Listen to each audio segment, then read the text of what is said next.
So, thank you very much, and thanks, LEXOGEN, for giving me the opportunity of presenting you today what has been my work for the last probably too many years, dissecting and developing methods to understand RNA-protein interactions, both in space and time.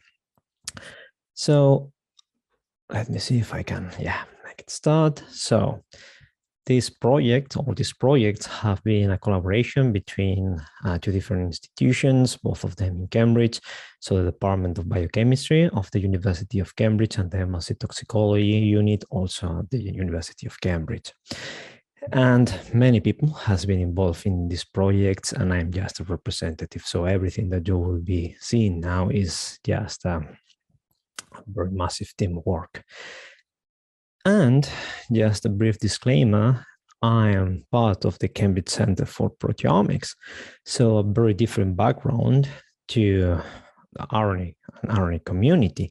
So what I have done is what I assume everyone will have done when having to present to a very experienced audience like you, that is, I Google RNA, and this is the first image I found, and I thought, okay, that seems like a very simple molecule, just 4 different bases, but it doesn't look a lot like RNA to me. If you go a little bit more artistic, this doesn't look like the idea that I have about RNA.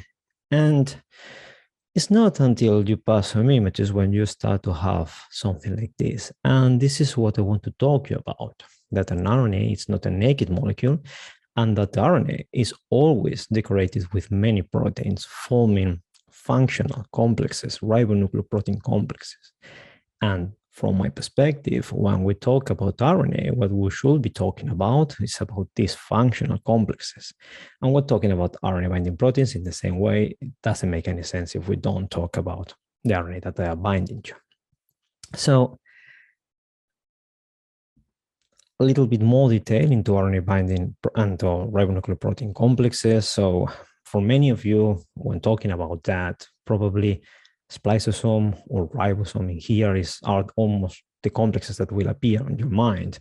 But we have to expand this idea to many different complexes in life. So a condensed chromosome contains over 800 different ribonucleoprotein complexes. We can think about even the RNA polymerase as a ribonucleoprotein complexes, and even other proteins like glycolytic proteins can be controlled by RNA in a process called riboregulation. So we have to expand this idea of ribonucleoprotein complex of being very stable and limited entities in biology to almost every protein complex that we can imagine. Not to mention viruses that are probably the best known ribonucleoprotein complexes. So if almost every RNA, and we will talk about that later, is bound by proteins, how many proteins are bound in RNA? So we know nowadays that there are well over 2,000 RNA binding proteins in human, and of which, well over 1,000 are implicated in disease. And knowing about these interactions is not only relevant to understanding human physiology or disease, but also they are quite interesting building blocks. So in my past, quite a long time ago, I was engineering viruses, and I was using binding sets for different RBPs to control the replication of viruses, preventing its division in non-tumoral cells and allowing it in tumoral cells, generating oncolytic specific viruses. But this was quite a long time ago. Let's focus back into ribonucleoprotein complexes.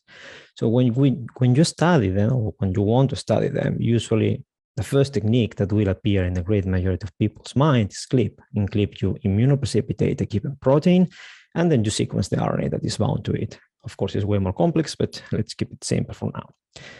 If you want to catalog in more detail what are all our RNA binding proteins that are in a given system, what you can do is you can pull down mRNAs using complementary oligonucleotides and do mass spec on the sample and retrieve RNA binding proteins from there. And if you want to go even further, what you can do is cross-link the samples. So cross-linking means stabilizing RNA protein interactions, and then by doing a phase separation experiment, retrieve the complexes are RNA binding proteins and RNAs bound to it on tricellular interfaces. And I know quite well this protocol because indeed I developed it some years ago now in 2019. We'll talk about it a little bit more in detail now. So when you have your cells, you can cross-link them, you can stabilize those RNA and protein interactions. And then we all in here, I assume, have ever done phenylchloroform extraction or in acidic conditions on trisol, basically, where we know that RNA goes up into the aqueous phase and the proteins go down into the organic phase.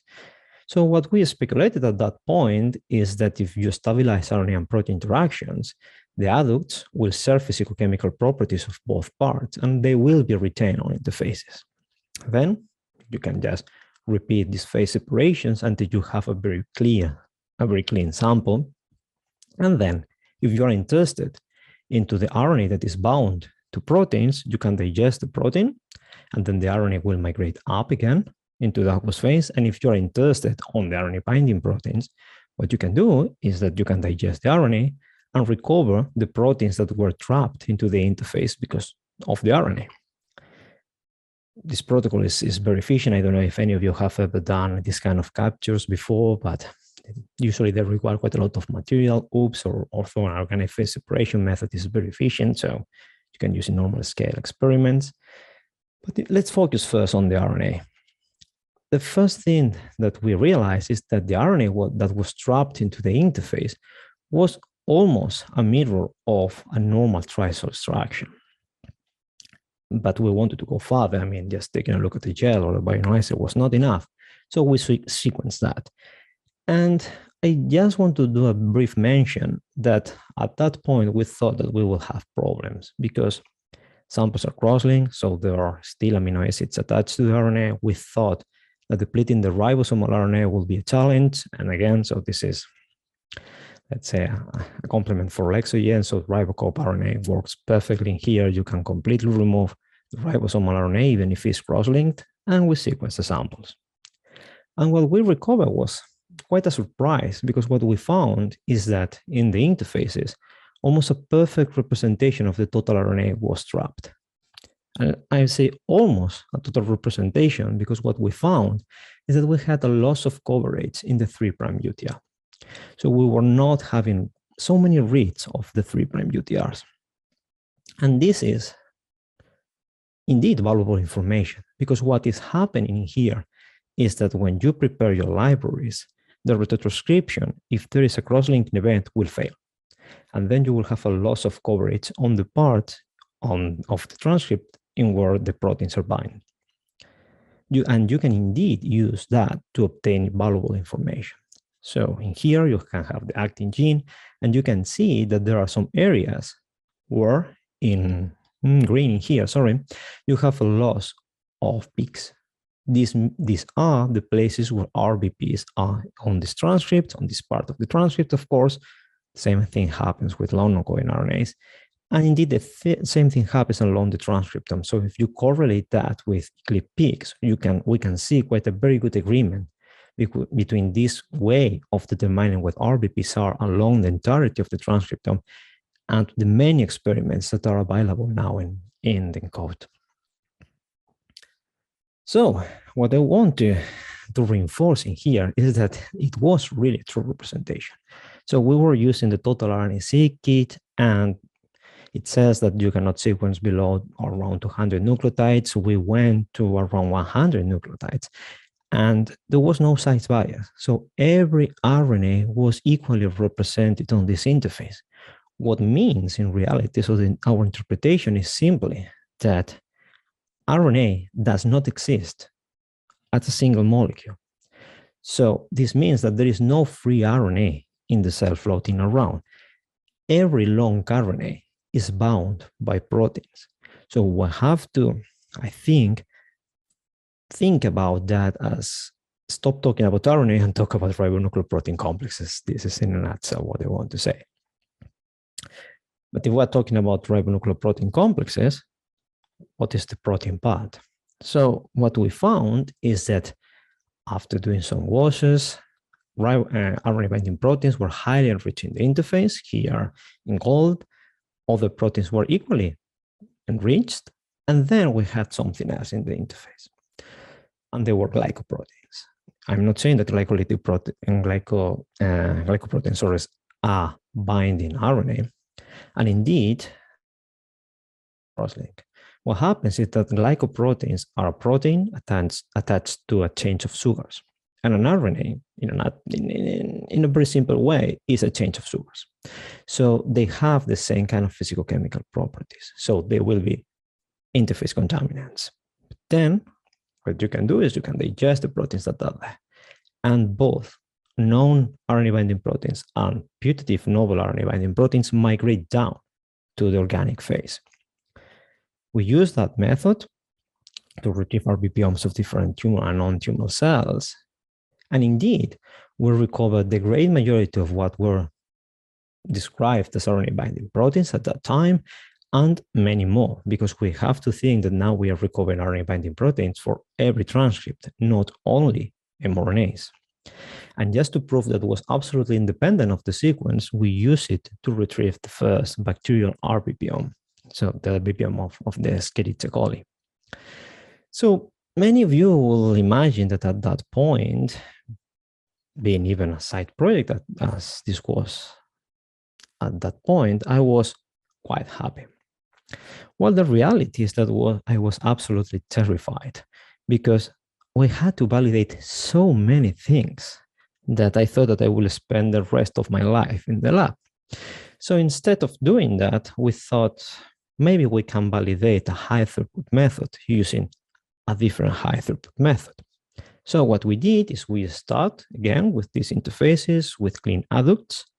And what we did was a partial digestion of the protein that was there.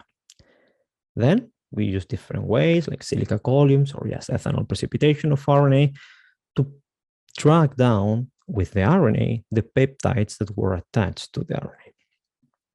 Then, and just because of technical reasons related with mass spec struggling to detect direct interactions, we further digest the peptides and release just the portion that is proximal to the cross-linking peptide. And we did that in order to map where the proteins bind in the RNA, with the idea that known RBPs will be binding RNA with the RRM motifs, as expected. And indeed, this is what we found. And we were able to validate over 50%. So the bindings, we were able to locate the binding sites event of over 50% of our new RNA binding proteins. And if you want some cherry picking examples, so this is a tRNA amino acyl transferase in complex with a tRNA, and we were speculating that in this helix that is highlighted in here is where the cross-linking was happening, and indeed there is one residue there that is at less than 4 Armstrong, so perfect distance to cross-link. This monster, this is the ribosome maturation complex, and in blue in here, there's one protein that of course is an RNA binding protein, but it was not retrieved before using other methods to recover RNA binding proteins. And inside of this protein, we were saying that there was one specific residue, the one that was cross-linked to RNA. And indeed, this is this one, and it's in a perfect alignment to a base to be cross-linked. If you take a look of more exciting examples, quite some time ago now, GAPDH was postulated as an RNA binding protein, and indeed it was found to be able to bind RNA in vitro, but no one was ever able to characterize that in vitro. And after well over 20 years, what we discovered was that indeed GAPDH was binding RNA and using 2 different peptides at a completely different extremes of the protein in the first dimension. But if you fold the protein, both peptides are in the same Rossmann folder domain in which the protein is interacting with NAD. Other more applied examples, PARP1, also well-known RNA binding proteins and a drug target for cancer. Of course, it's binding RNA with the zinc fingers that you can see here in the right, but we found a second interaction with RNA in this pocket in here. And this is very important because it's where the drug is acting. And we have very interesting collaborations now with the industry trying to disentangle what is happening with the RNA binding capabilities of this protein. Just again, to give you some ideas of what can be done with this kind of protocol, I want to show you how easy it is to implement it in dynamic conditions. What we did in here was just arrest cells and recover total proteomes just from the homogenate of the cell in trisol, normal, and later on just precipitating it. And then by doing this approach of just phase separation and enriching the adducts, we recover the RBPOMs. And what is very interesting about this approach is that you can take at the same time a look at how the protein changed and how the RBPOM changed and correct one by the other. So you will be able to check not only that a given RNA binding proteins is holding more or less RNA because it's more or less abundant in the sample, but you will be able to check if it's holding more or less RNA in a regulated manner. Doing that very quickly, one of the first things that, we thought it was quite interesting at that point were the glycolytic proteins that were postulated many times to bind RNA, but what we found is that they were binding RNA in a very consistent manner. And when talking about glycolytic proteins, I want to say, the great majority of the glycolytic proteins are able to bind RNA in a consistent and tightly regulated manner. If you want to know more about this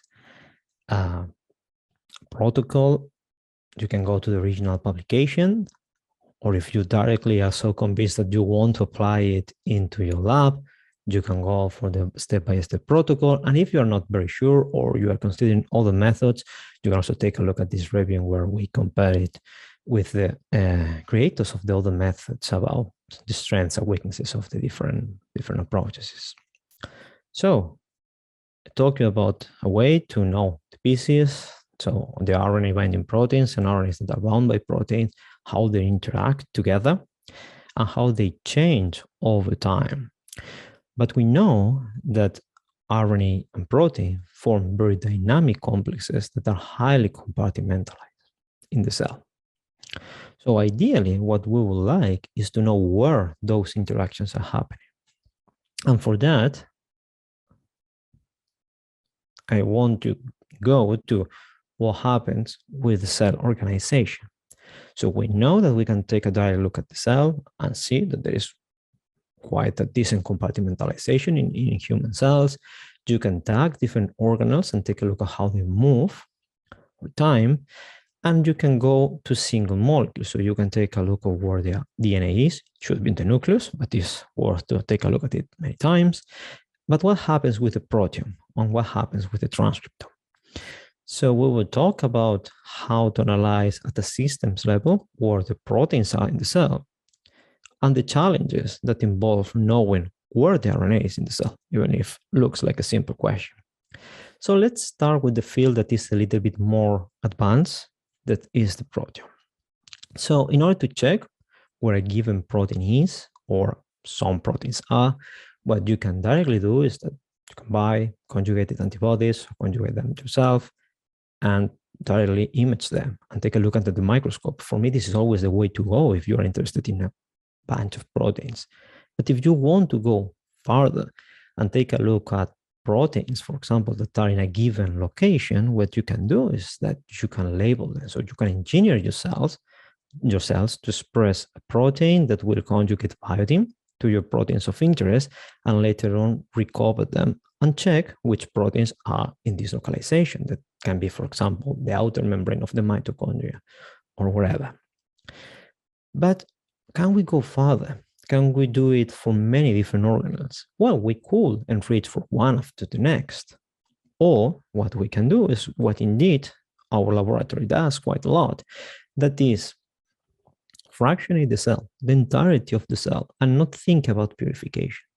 Think just about trying to find signatures of how different organelles sediment along the gradient, having this kind of correlation profiles. So these are proteins that are known to belong to a given organelle, and they co-sediment along the gradient. Any new protein following exactly the same kind of profile can be then classified to be part of this organelle. And we call that lopping or localization of organelle proteins by isotope tagging. So nowadays, we can, of course, go further. We can model the uncertainty of a protein to belong to a given organelle, or even to be shared between two different organelles and give it a probability value. And of course, apply it in dynamic conditions. How do the localization of the proteome change upon different stimulations? And again, model the uncertainty of what is a true traveler almost and what is not. So again, this is more an RNA talk, so I will not discuss this further. If you ever want to apply this kind of protocols, go to PubMed, look for OPIT, and you will have tons of different publications. But at that point, the idea was, okay, we have a super fancy way to determine where the proteome is. Can we do the same for RNA? And it should be quite an easy thing to do, because I mean, if you think about the chemical space of the proteomes, proteins are very complex molecules. Like the RNA, I mean, there are 5 bases in here, and the RNA only have 4, so it should be easier. Things get a little bit more complex when you start to think about this problem in more detail. So proteins are very diverse in their structure, but RNA is crazy, and it's also of a huge density, a huge range of sizes. RNAs can be massive and RNA can be tiny. And this has huge implications when trying to determine their localization. So how do we generally speak? So you will say, okay, maybe this is, you are trying to solve a problem that is already solved. How do we determine RNA localization? So again, if you are just interested on a given localization, you can just image it, do a physics experiment, and you will see where it is. What happens if you are interested in RNAs that can be in a given localization? So if you know the localization that you are interested on is a single one, a few of them, again, you can engineer the cells and tag any RNA that is bound to these localizations. But remember, every localization is an independent experiment. Then you can combine them. Of course, with this approach, you will always have problems with open compartments like cytosol, but it can be done. Now imagine having to tag one different cell for every compartment and doing it in dynamic conditions. It's doable, but it's challenging. So is there any other way to do it? Yes, it is. You can fractionate the cell again. And this has been done for many years for different groups. It is important to mention that even though it has been sort of working, you have to consider the size ranges of RNA and protein to be massively different. And this means that sometimes the RNA can precipitate with organelles, not because it's there, but because it's massive. This is the case of many protocols that use this kind of fractionation approaches, where you see that there is an apparent loss of RNAs in membranes, for example, in this case, in which what is happening is that the RNA was precipitating because of its size. The same kind of issues are happening in other protocols where you have a clear disagreement of some protein and RNA localization. These protocols are great for some of compartments, not perfect. So with that in mind, we thought, okay, can we use our approach of using correlation profiles to not only map where proteins are, but take a look at where the transcriptome is in all organelles at the same time in the cell? Yes, we did. But I want to show you how we did it. So everything started in 2017, pre-pandemic. Everything was different, very all kind of technologies. And the protocol at that point involved many different steps of fractionation to later on recover the RNA. And what we first took a look is where the cytosol was, because we knew that cytosol was generating problems in other protocols. And indeed, we found that there was no RNA in the cytosol. Of course, our protocol was wrong. So we thought we have to simplify it, simplify it, and simplify it to try to understand what's happening here. So what we did was first, even remove the cell out of the equation, take a look of just the RNA. We fractionate RNA instead of the same gradients that later on we will use to take a look of the whole cell. And we found that even after 16 hours of centrifugation and over 100,000 Gs, the RNA was still, when loaded from the top, migrating along the gradient. Not everything reaches equilibrium. This means that imagine that we had organelles in the middle. Some RNAs will be classified to that organelles, while in here we know that there are no organelles. So in order to solve this problem, what we decided is, what if we load the gradient at the density of the RNA? So the RNA now will not move. It's going to be happy there. And if it moves, it's because something is dragging it with it. So the organelles. Looks simple. It took us quite a while. So if you ever want to go and develop the method, I can only advise you to try to enjoy the trip because it's going to be long. So at the end, after a lot of work for you, for the people that want to implement that, it's going to be pretty straightforward. So it's just a single step protocol, 16 hours of centrifugation, do normal tricycle extraction, obtain RNA and protein, do mass spec and transcriptomics, and you have it. So for the ones of you that really like to see how the gradient looks, so this is how the gradient looks after centrifugation. And for the ones of you that are not very convinced about high throughput technologies and really want to see the Westerns, so these are markers of ER, mitochondrial, nuclear, and histones and cytosol localizations. You can see that there is quite a distinct profile. And again, a very brief technical note. So we were quite scared at that point again about our fractions and how to put them in the sequencer, because some of the fractions were ultra enriched in some organelles, like for example, nucleus or ribosomes. There were fractions that were almost 99.9, I think, percent ribosomal RNA.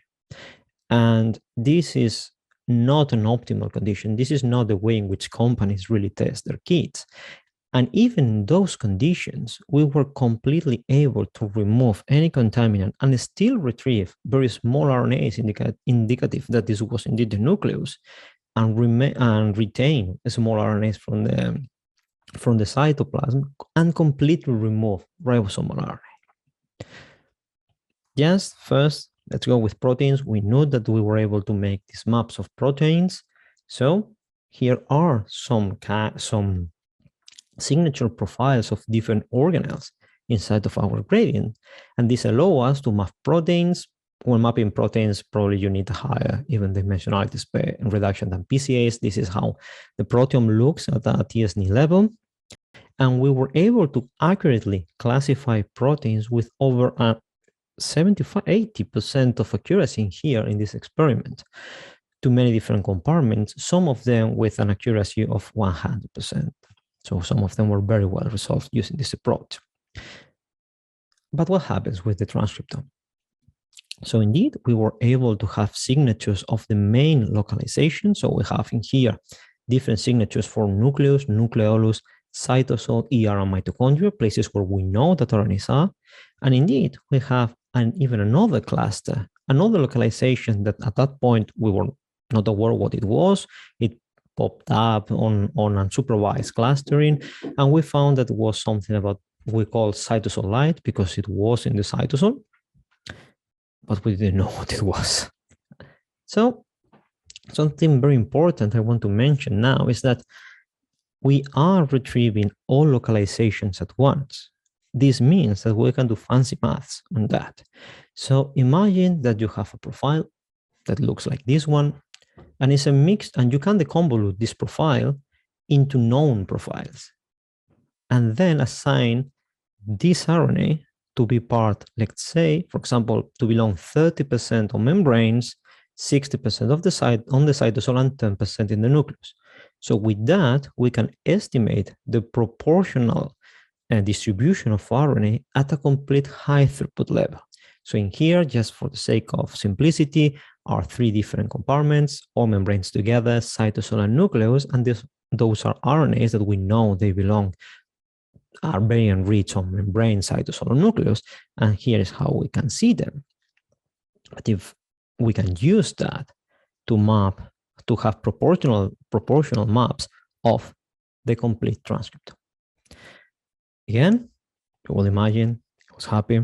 And again, I was terrified for exactly the same reason. So we were the first ones able to map proportion of the entirety of the transcriptome.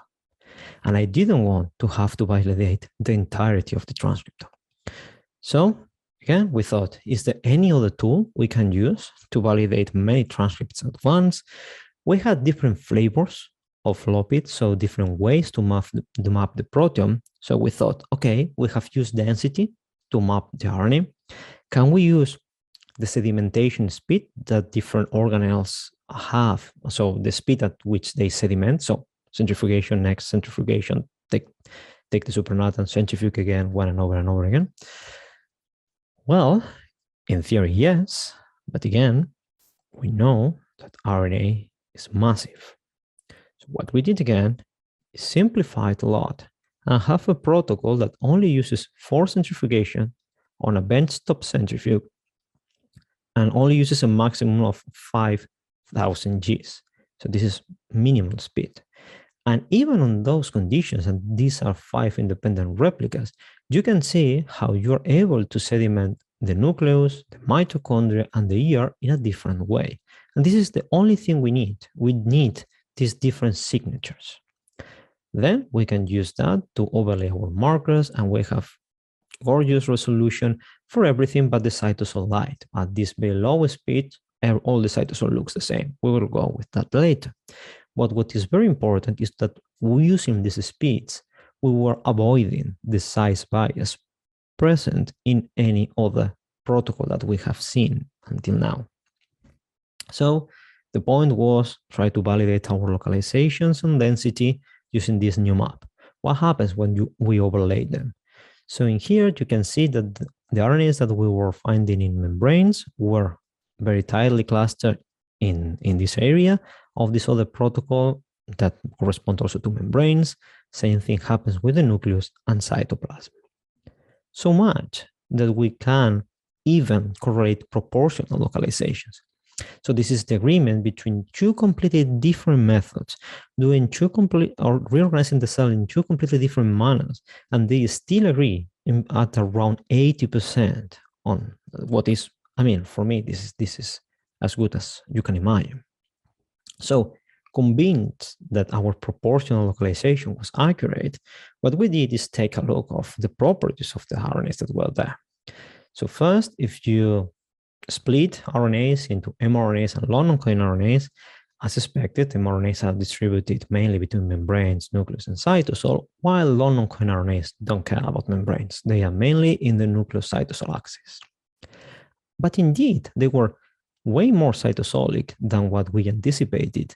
And it's important to think about, I mean, they are more nuclear than mRNAs, but more cytosolic than what we thought before.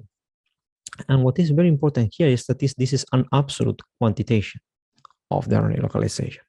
We use this to model which were the features of the long-non-coding RNAs to be retained or exported.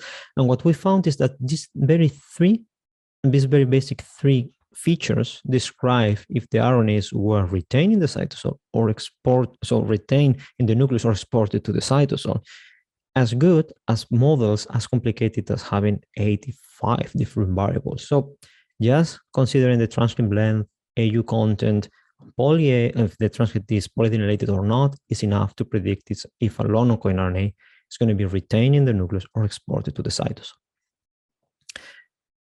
But what happens with mRNAs? So if we split even more the sample and now take a look of the mRNAs that code for proteins having transmembrane domains or having a signal recognition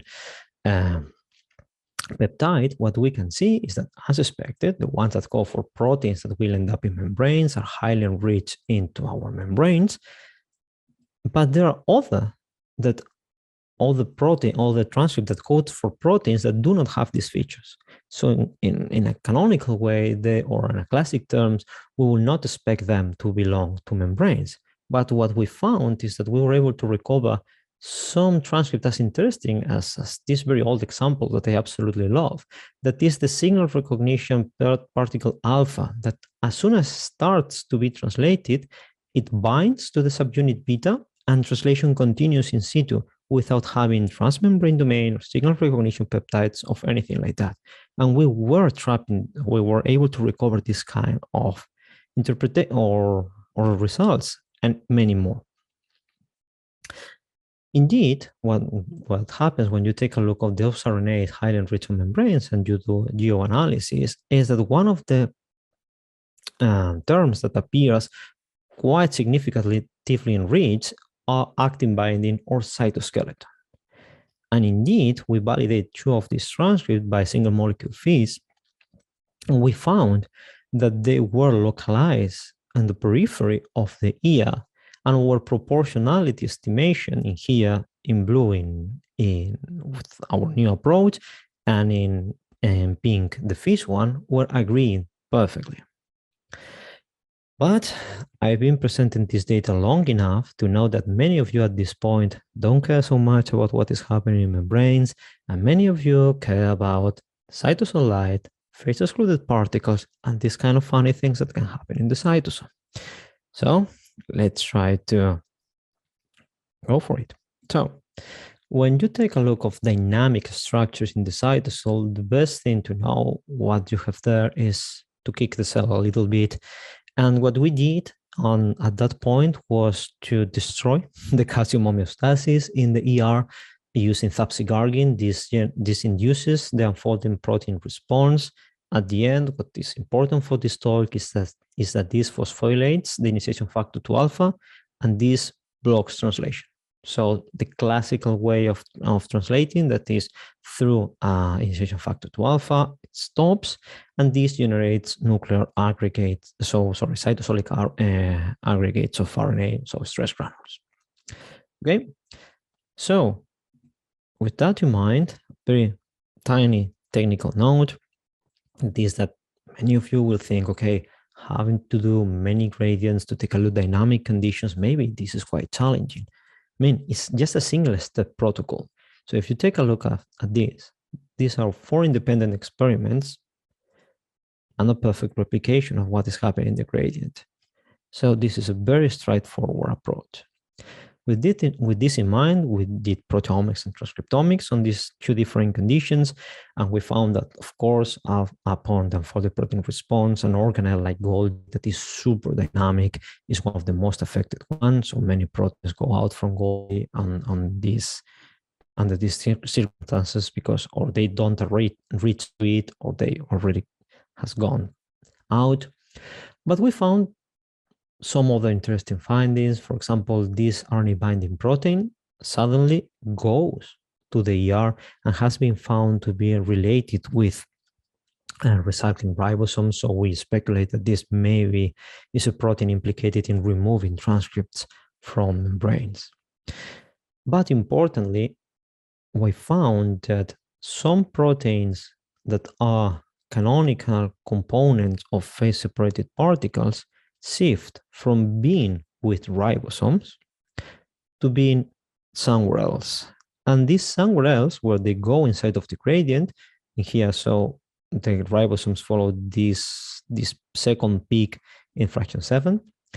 And these proteins migrate from being in fraction 7 in control conditions to be in fraction 6. What does it mean? I mean, fraction 6 is where we have our cytosol light. In here, if you prefer, I mean, after so long, I think that I'm able to see matrix, but for the ones of you that prefer to have all dimensions represented at once, so here are the ribosomes and all the translation-related machinery, and represented with asterisks in here, you have these proteins that we know that after challenging the cell, they will go to stress granules, and all of them migrate together out from the ribosomes to somewhere else in the cytosol.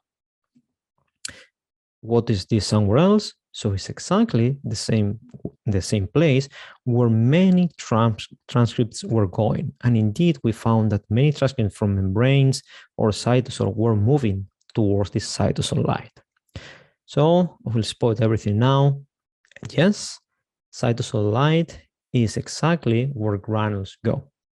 Doesn't matter the kind of granules, so the great majority of them will end up floating at the density that correspond to the cytosol light. So in here we have stress granules going exactly there. So knowing now that we can recover granules containing protein and RNA, which are the features of the RNAs that go there? As it's known, less loading of ribosomes correlates better with an RNA being relocalized to stress granules. But what we did was something that we found quite interesting. So since we sequenced total RNA using a Coral RNA kit, we sequenced both long non-coding RNAs and mRNAs. So it was thought, or at least I had the impression many times when reading what goes to granules, that RNAs were dragged there just because of their physicochemical properties, being very long, having many AU content, something like that, something that was not pointed to a tight regulation. But when you split mRNAs and long non-coding RNAs and take a look at what goes to granules, you can see that mRNAs, if they have more AUs, they go to granules, as it's known, but long non-coding RNAs having the same features don't go there. And the same things happen with length. Long mRNAs go to granules upon UPR induction, long non-coding RNAs do not. So this is a very tightly regulated process. Of course, who drags them there? RNA binding proteins. So we analyze them. Many of them are the usual suspect. But what is very important is that we found that despite the granules being formed of many RNAs that were already in phase-excluded particles like P-bodies and cytosolic protein and cytosolic transcript, some RNAs from membrane were recruited to granules. And this is very important because membrane RNAs were thought to be, for many studies, excluded from granules.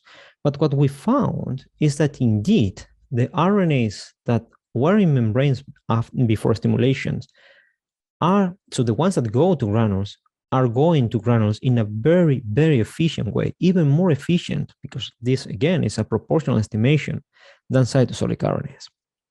We validate RNAs that belongs to membrane going to granules, go to granules, and the RNAs that we say, okay, they were in membranes, but they are not going to granules, they don't go to granules. So which kind of features do they have? I mean, of course, they have this binding site for some proteins, but they also have a very specific codon usage. And indeed, they use codons that require guanosine modification to be decoded.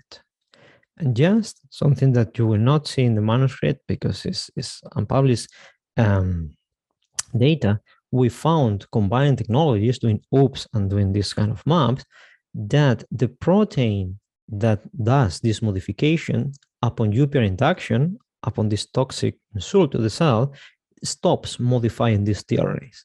So these RNAs cannot be translated efficiently on these conditions. So guess what happens to the rest of the RNAs? Some of the most stark thing that you will see is that all these RNAs in membranes, they disappear from there as expected. But we found that some RNAs retain association with membranes. And indeed, the ones that retain more association with membranes are RNAs that seems to be translated, or they have binding site for a different initiation factor, the 3D.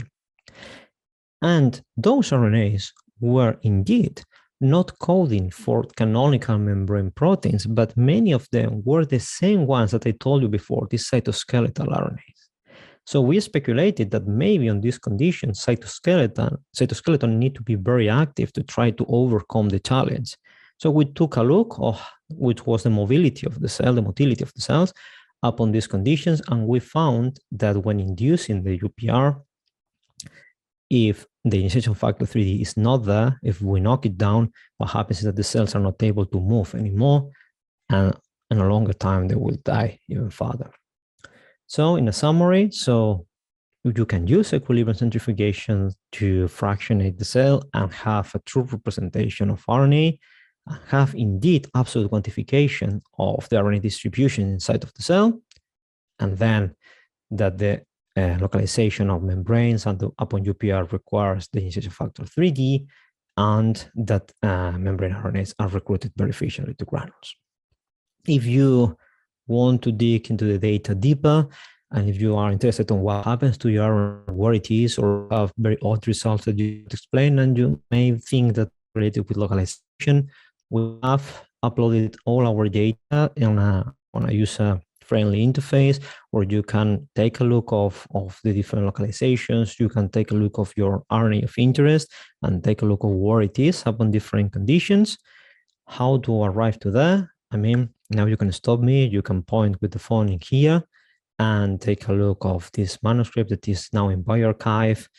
And yes, in the very, very last 10 seconds, okay, can we use the same kind of correlation profile to not only have maps of proteins and RNA, but combine the two technologies that I've been talking to you about, OOPS and LUNA, to have functional map of RB holding RNA on different localizations?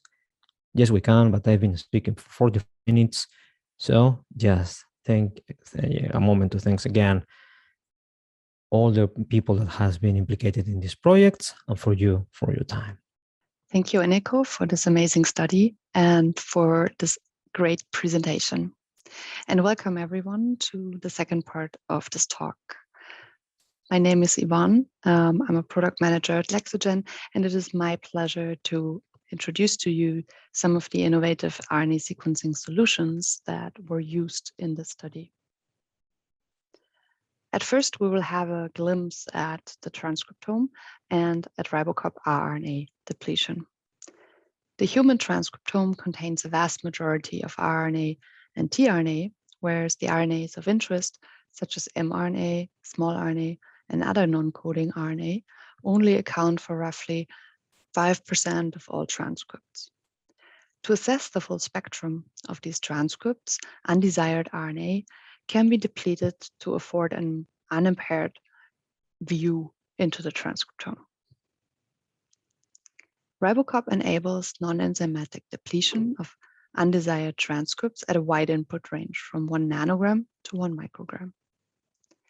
The highly specific probe design ensures maintenance of undisturbed expression profiles, and specific versions are available for various species, such as human mouse rat, various samples, such as rRNA and globin, and for various bacterial species.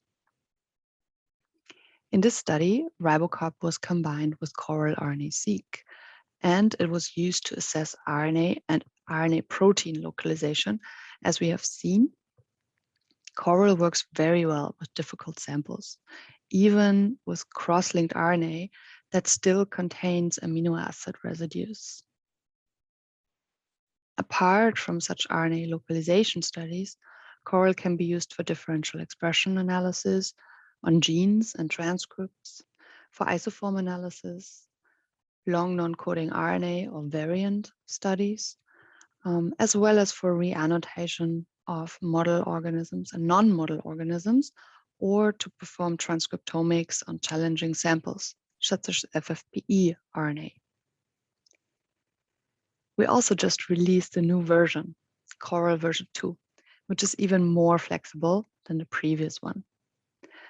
Coral is ideal for low input and low quality RNA, including FFPE or other cross-linked samples. The built-in UMIs ensure improved accuracy for all your input types and qualities.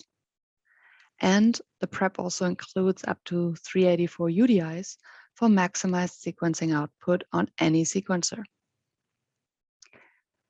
Coral version 2 includes a new feature, and it allows fragmentation-free library size adjustment by the proprietary displacement stop technology. The new chemistry can be used to generate libraries with an average size of 550 base pairs for applications that benefit from longer read length, like annotation, isoform analysis, or fusion detection. Coral, RNA-Seq, and RiboCop rRNA depletion are ideal for processing such challenging samples, including modified RNA after cross-linking. The samples can be processed with ease following the standard protocol. RiboCop also efficiently removes undesired transcripts and enables the analysis of localization markers, as we have seen. And the most powerful differential transcript and isoform expression analysis can be done in combination with using spike-in control RNAs. Spike-in RNA variant controls, short SIRFs, allow you to evaluate and control all your experiments. And we'll have a quick look at them at this point. SIRFs are universal controls for RNA-Seq experiments with all organisms and across all sequencing platforms. The SIRFs consist of 69 SIRF isoforms and 92 SIRFs, and we also have long SIRFs available. Therefore, SIRFs mimic the isoform abundance, length complexity, and also the complete dynamic range of natural transcriptomes. And therefore, it can be used to normalize samples, standardize experiments, or to set up full discovery workflows. In the study presented by Eneko, SIRFs were used to estimate the RNA content per fraction and for normalizing across all 8 fractions per replicate. The SIRFs are therefore an integral tool for the assessment of the proportional localization of transcripts. SIRFs allow standardization and comparability across projects, across sites, and also over time. And they do this, as mentioned, by mimicking the transcript isoform, concentration, and length complexity. They allow you to set up your RNA-Seq workflow from sample prep to data analysis and control for any of the parameter settings, as well as for biases in a complete pipeline. By using SIRFs, you can quality control your workflows, and you can guarantee the comparability between different experiments or over time. At the end, I would like to present quantitative, one of our most wanted products that was also utilized in the study presented to you. quantitative is our most efficient gene expression profiling kit. It is completed in only 5 steps, and it does not require any RNA preselection or RNA fragmentation. quantitative is fast, easy, automation compatible, and robust. The library preparation is completed in under 4.5 hours. As the library prep efficiently covers the 3' UTRs, you can save sequencing cost through high-level multiplexing, as the reads are concentrated on the 3' end of the mRNAs. Also, due to this, quantitative has vast species, quantity, and quality comparability, and it can also be used for mRNA sequencing on FFPE samples. With this, I would like to thank you for your attention. We will be available for questions later.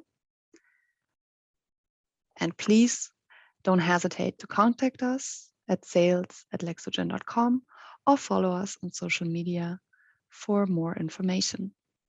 Thank you for your attention.